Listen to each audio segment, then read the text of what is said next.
ایک دفعہ میں اور میرا روم میٹ دونوں، ہم دونوں نا فرضی بیمار ہو گئے۔ وہ بڑا تھا بھولا بھالا، میں تھوڑا چست چالاک تھا۔ میں نے کہا طالب صاحب آئیں گے چیک کرنے ضرور، تو میں کچن سے تھوڑی راکھ لایا، اس پر پانی ڈالا، اس پر تھوک ڈال کے الٹی کی ایک شکل بنائی کہ بھائی جب طالب صاحب آئیں گے تو دیکھیں گے الٹی ہے تو یہ تو بیمار ہے۔ وہ جو تھا بیچارہ محمد خان کھچی تھا میلسی کا، وہ بہت سیدھا سادہ تھا، تو وہ ویسے ہی پڑ گیا تھا بھی 6 فٹا۔ اب ہم آپس میں گپے مار رہے ہیں تو میری چھٹی حس بولی کہ طالب صاحب کے آنے کا ٹائم ہو گیا۔ تو میں تو چپ کر کے نا کروٹ بدری، رضائی سردیاں تھیں، رضائی اوپر لے کے پڑ۔ تو جب محمد خان نے دیکھا میں نے رضائی لے لی، اس نے بھی لے لی۔ اب تھوڑی دیر تو وہ بیچارہ چپ رہا، اب وہ صحت مند کوئی بیماری نہیں، رضائی اوپر لینا، تو وہ شروع ہو گیا گلاں دل دیاں دل وچ رہ گئیاں شمع پہ گئیاں۔ یہ گانا، یہ ہمارے زمانے کا بڑا مشہور گانا تھا۔ میں اپنے school college government college central model کا بہترین ٹاپ سنگر تھا۔ جب ہماری میوزیکل پروگرام ہوتے تھے تو ہر لڑکا ایک دفعہ آتا تھا، مجھے 2 دفعہ بلاتے تھے۔ اچھا اب لوگ ایسے رضائی گلاں دل دیاں دل وچ رہ گئیاں شمع پہ گئیاں، 2 دفعہ ہو گیا۔ اب تیسری دفعہ طالب صاحب انٹر ہو گئے، اس کو نہیں پتا، تو گلاں دل دیاں دل وچ طالب صاحب نے رضائی اٹھا لی، جو پھر ڈنڈے پڑے اس کو ڈگا ڈگ۔ میری طرف دیکھا تو راکھ پڑی ہوئی تھی، پانی تھوک شوک کا، اے تو بیمار ہے، وہی الو، وہ تو بہانا کیتا، چل اٹھ کپڑے پا۔ وہ کپڑے کیا پہنتا وہیں سے بھاگا اور گھر چلا گیا۔ بچوں علم ذوق سے آتا ہے، علم محنت سے آتا ہے۔ تو میرے دین صرف یہ نہیں کہتا کہ مصلی پہ بیٹھ جائے، میرا دین کہتا ہے دنیا میں بھی ٹاپ کر، دین میں بھی ٹاپ کر۔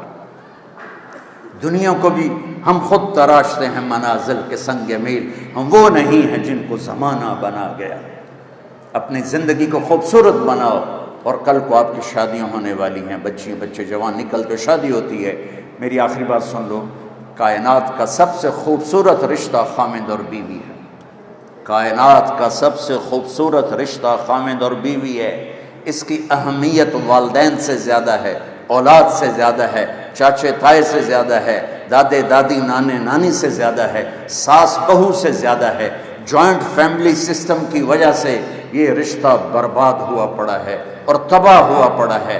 آپ تو انجینئر ہو، آپ چیزیں بناتے ہو، جس ڈائی میں چیز بنتی ہے وہ ڈائی کی کتنی حفاظت ہوتی ہے، جس ڈائی میں مرسڈیز بنتی ہے اس کی کتنی نگرانی ہوتی ہوگی، جس ڈائی میں رولز رائس بنتی ہے اس کی کتنی نگرانی ہوتی ہوگی۔ مثال دے رہا ہوں، جس ڈائی میں بوئنگ جہاز بنتا ہے اس کی کتنی نگرانی ہوتی ہوگی، اور ان کی کیا قیمت ہے، کچھ سال کے بعد لوہا ہوتی ہیں۔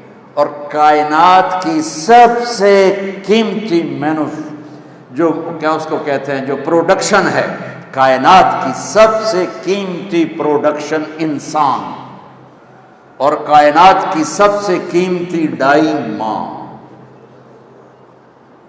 اور اس پر خراش نہیں آتی، سوراخ ہو جاتا، اس کے دل کے سوراخ ہو جاتے، تانے تانے تانے تانے، بولیاں، کبھی ساس، کبھی سسر، کبھی خامن، کبھی بہنیں، اور وہ بیچاری سہ رہی ہے، اور پیٹ میں بچہ پروان چڑھ رہا ہے۔ یہ بچہ پیدائشی ڈپریشن کا مریض ہوگا کہ اندر سے ڈائی ٹوٹ چکی۔ میرے نبی نے فرمایا کہ میرے مدینے کے صحابہ بڑے عالی شان لوگ ہیں، یہ جب کسی کی بیٹی کو لے کر آتے ہیں تو اس کو محسوس بھی نہیں ہونے دیتے کہ اپنے گھر میں ہے یا سسرال کے گھر میں۔ تو بھائیو، میرا جو معاشرہ ہے وہ ہندو معاشرہ ہے، اس میں عورت کی قدر نہیں ہے، آنے والی کی قدر نہیں ہے، وہ گھر چھوڑ کے آئی ہے، بیوی۔ لوگ کہتے ہیں میں عورتوں کے حقوق زیادہ بیان کرتا ہوں، میں نے کہا ہیں ہی ان کے زیادہ، بیچاری مار زیادہ کون کھاتی ہے؟ کوئی گھٹواتی ہوئے گا جڑا سوٹا بیوی دا کھاوے، باقی تو سارے بیویاں نوں سوٹے مار دیں۔ کیونکہ میرے پاس جو کیسز آتے ہیں اس میں 95% مردوں کی سسرال کی زیادتی ہوتی ہے، 5% کوئی عورت بچی بے وقوف ہوتی ہے جو اپنا گھر برباد کر دیتی بد زبانی کی وجہ سے یا بد اخلاقی کی وجہ سے۔ تو بھائیو یہ بہت خوبصورت رشتہ ہے، اس کے لیے سینکڑوں آیات اللہ تعالیٰ نے قرآن میں اتاری ہیں۔ اچھے خاوند بنو، اچھی بیوی بنو۔ اور ایک چھوٹا سا نسخہ بتاتا، صبر کرنا سیکھ، بولو نہیں، چپ رہو، کوئی بھی آہ نہ کر لبوں کو سی، عشق ہے دل لگی نہیں، سینے پہ تیر کھائے جا، آگے قدم بڑھائے جا، یعنی زبان حال سے کہہ دے کہ ہاں ستائے جا۔ صبر کرنا سیکھ لو، جواب نہ دو، اللہ کی قسم چپ رہنا بہت بڑا جواب ہے، اللہ کی قسم چپ رہنا بہت بڑا جواب ہے، اللہ کی قسم چپ رہنا بہت بڑا۔ ان بیٹیوں سے خاص طور پر کہتا ہوں کہ ہمارا سسرالی معاشرہ بہت سخت ہے، بہت سخت ہے۔ زبان بند کرنا سیکھ لو، تمہارے صبر پر تو اللہ دروازے کھولے گا، بولنے پر مزید لڑائیاں جھگڑے۔ کس گھر میں جھگڑا نہیں ہوتا؟ کائنات کا حسین جوڑا علی و فاطمہ۔ میرے نبی گئے بیٹی کے گھر، وہ پریشان، کیا ہوا بیٹا؟ کہ میرا علی کا جھگڑا ہو گیا۔ کہ علی کدھر ہے؟ کہ باہر، آپ تشریف لے گئے۔ یہ نہیں کہا کہ میں بیٹی والوں میں داماد کے پاس کیسے جاؤں، ڈھونڈتے ڈھونڈتے گئے، مسجد میں پڑے تھے، وہ ان مٹی لگ گئی تھی، تو ان کو کہا ابو تراب، تراب کے باپ اٹھو، ان کو ہاتھ پکڑ کے گھر میں لائے، اور یہ دیکھو آ کر نا فرش پہ ایسے لیٹ گئے۔ کچھ نہیں پوچھا علی سے کیا ہوا، نہ فاطمہ سے پوچھا کیا ہوا۔ لوگ صلح کرانے جاتے ہیں، کہتے ہیں کیا ہوا، وہ ڈھیر اگ لگ جاتی، وہ زیادہ لڑائی ہو جاتی۔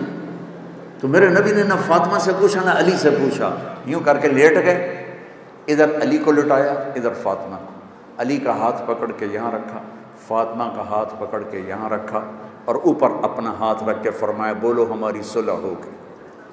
سب نے، دونوں نے کہا ہماری صلح ہو گئی۔ آپ باہر نکلے ہنستے ہوئے، صحابہ نے پوچھا یا رسول اللہ، بڑے خوش نظر آ رہے ہیں، کہ علی و فاطمہ کی صلح کرا کے آ رہا ہوں۔ یہ جھگڑے تو جا کے جنت میں ختم ہوں گے، جہاں زندگی کی ابتدا تو ہے، انتہا کوئی نہیں ہے، محبت تو ہے، نفرت کوئی نہیں، جوانی ہے، بڑھاپا نہیں، صحت ہے، بیماری نہیں۔ آپ کو سب سے چھوٹا جنتی سنو، سب سے چھوٹا، ایک کمرے والی جنت سمجھ، ایک کمرے والی، یہ اس کا نام ہوگا جوہینہ، قبیلہ بھی جوہینہ۔ میرے نبی نے فرمایا سب سے آخر میں جہنم سے نکلے گا، اور کٹ کھاندہ کھاندہ اللہ معاف کر کے جب جنت کے دروازہ اس کے لیے کھلے گا تو آگے ایک نوکر ہو، اس کو دیکھ کر یوں ہو جائے گا، کہے گا سرکار کیا ہوا؟ کہ تم فرشتے ہو؟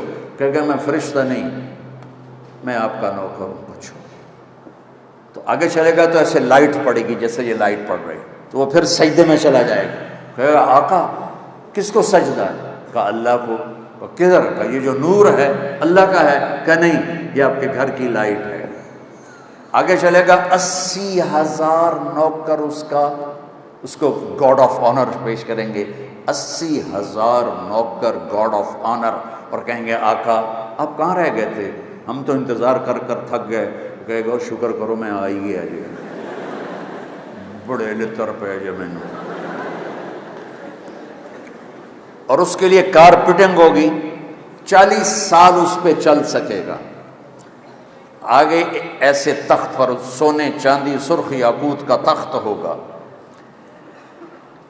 ہائٹ کتنی ہو جائے گی؟ 130 فٹ، 130 فٹ ہر مرد عورت کی ہائٹ ہوگی، جس پر اللہ نے ابابا آدم اور اماں حوا کو پیدا کیا۔ ایک دفعہ نوجوان کہنے لگا ایڈے بڑے قد نو لے کے اسی کی کرنا ہے؟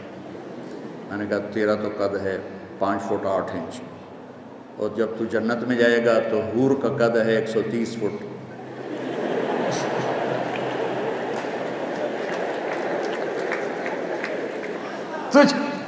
تجھے کہاں بٹھائے گی؟ جیب میں ڈالے گی، اور تو کوئی جگہ نہیں ہے۔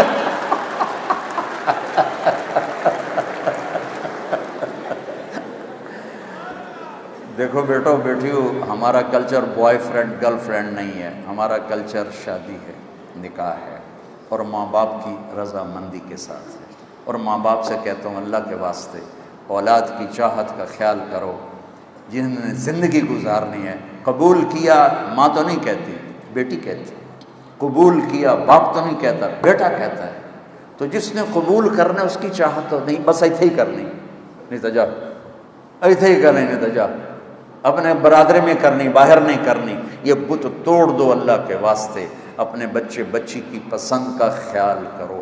اور بچوں سے کہتا ہوں اتنے باغی نہ ہو جاؤ کہ کورٹ میں پہنچ جاؤ کہ ہم سول کورٹ میرج کر لیں گے، اگر ماں باپ نہیں مانتے ہم کورٹ میرج کریں گے۔ ماں باپ کی دعا نہ ملی تو کامیابی نہیں ملتی ہے۔ ماں باپ سے کہتا ہوں یہ اتنی شدت نہ دکھاؤ کہ تمہاری اولاد پس کے رہ جائے۔ جس نے کہنا ہے میں نے قبول کیا، اسے قبول ہی نہیں تو کیسے زندگی نبھے گی؟ قبول کیا واجب لفظ ہے، واجب واجب۔